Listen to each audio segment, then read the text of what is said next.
It is a matchless morning in rural England.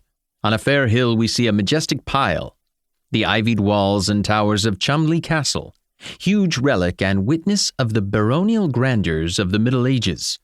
This is one of the seats of the Earl of Rossmore, K.G.G.C.B.K.C.M.G., etc., etc., etc., etc., etc., who possesses 22,000 acres of English land, owns a parish in London with 2,000 houses on its lease roll, and struggles comfortably along on an income of £2,000 a year.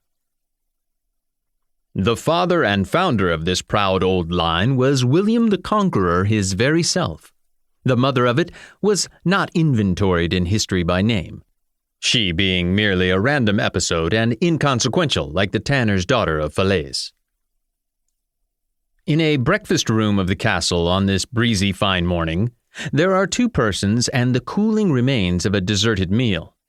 One of these persons is the old lord, tall, erect, square-shouldered, white-haired, stern-browed, a man who shows character in every feature, attitude, and movement, and carries his 70 years as easily as most men carry 50.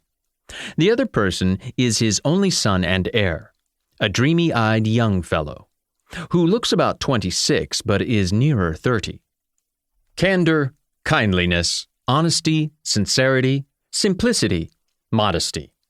It is easy to see that these are cardinal traits of his character, and so when you have clothed him in the formidable components of his name, you somehow seem to be contemplating a lamb in armor.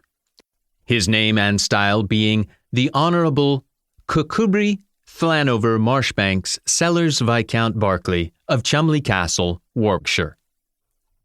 He is standing by a great window, in an attitude suggestive of respectful attention to what his father is saying, and equally respectful dissent from the positions and arguments offered.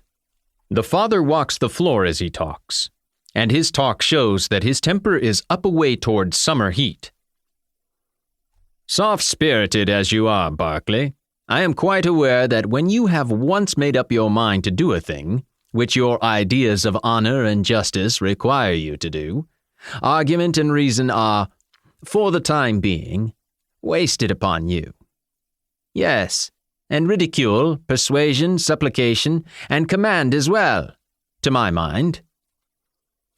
Father, if you will look at it without prejudice, without passion, you must concede that I am not doing a rash thing, a thoughtless, willful thing with nothing substantial behind it to justify it. I did not create the American Claimant to the earldom of Rossmore. I did not hunt for him, did not find him, did not obtrude him upon your notice.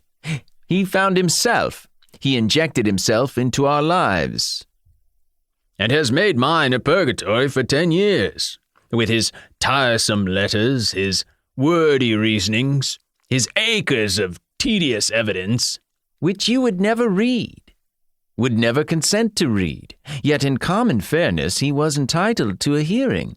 That hearing would either prove he was the rightful earl, in which case our course would be plain, or it would prove that he wasn't, in which case our course would be equally plain.